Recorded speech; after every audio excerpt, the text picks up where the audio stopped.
with no donut. And now it's working fine again.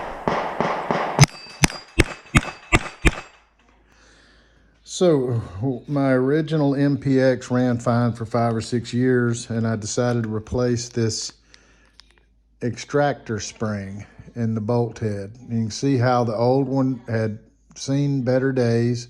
It was still working fine, and it had the spring and one of these rubber inserts. That was it, not a donut. It did not have one of these smaller donuts slipped over the top. So the spring goes in to your extractor, and the fattest part of that spring seats into this little round hole, and that little insert's coming up from the bottom and that little plug, but there's no donut slipped over the top. That's what worked for all those years.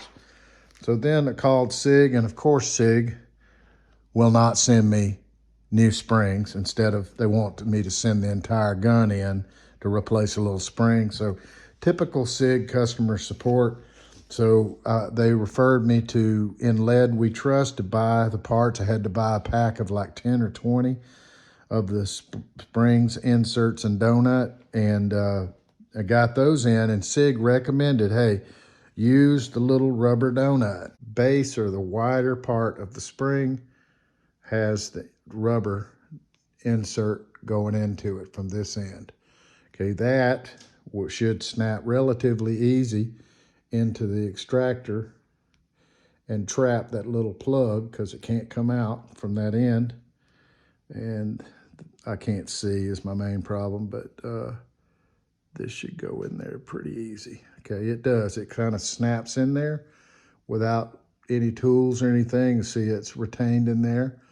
But we don't have the little small SIG-sized rubber donut slipping over the top. When I did that, the gun started malfunctioning like crazy, and you couldn't, when you put a punch on the extractor and tried to make it move, it wasn't spring loaded. It was too much tension.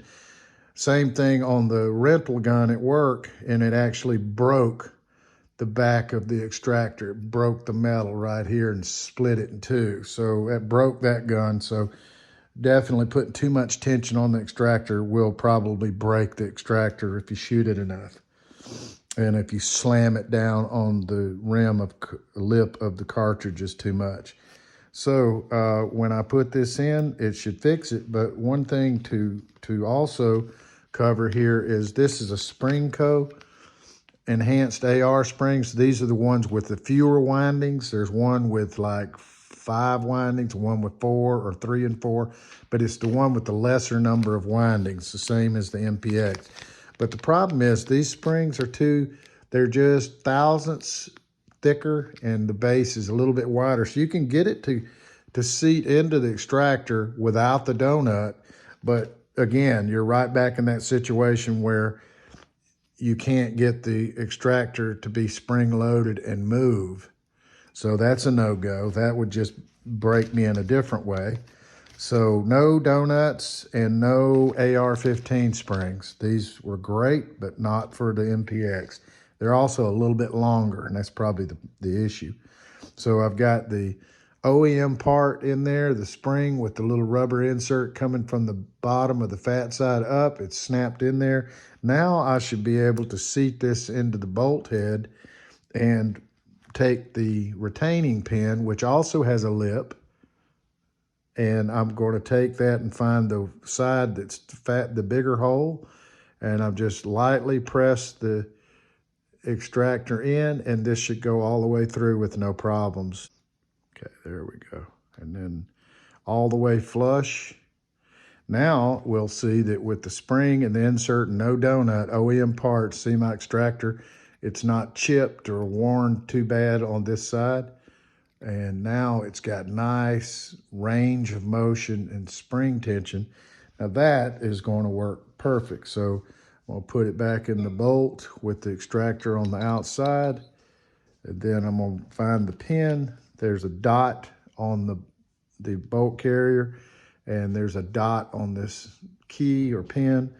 And I'll just put that in there and then turn it, and those 2 dots line up with one another. Then I should be able to put my firing pin and rebound spring in there. And then this pin, and then I'll depress the firing pin slightly so it'll go past it. Comes out the other side. Now I got my firing pin retained. My bolt is working good, and my extractor's working good. The ejector's built into the receiver, so I don't have to check the springs for an ejector. Everything feels good here. And so now I'll just reassemble the gun and I should be back in business, all right?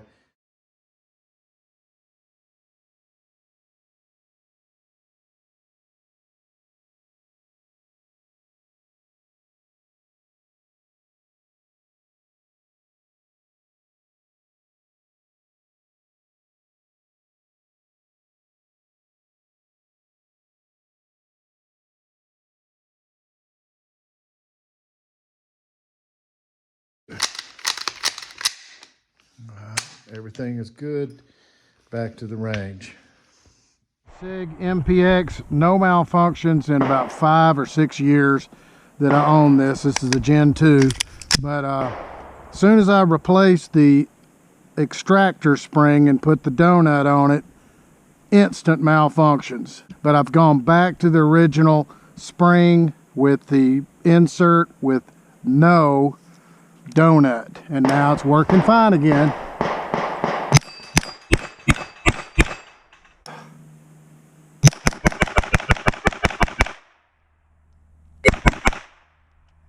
And it just works great. Runs every ammo on the planet now.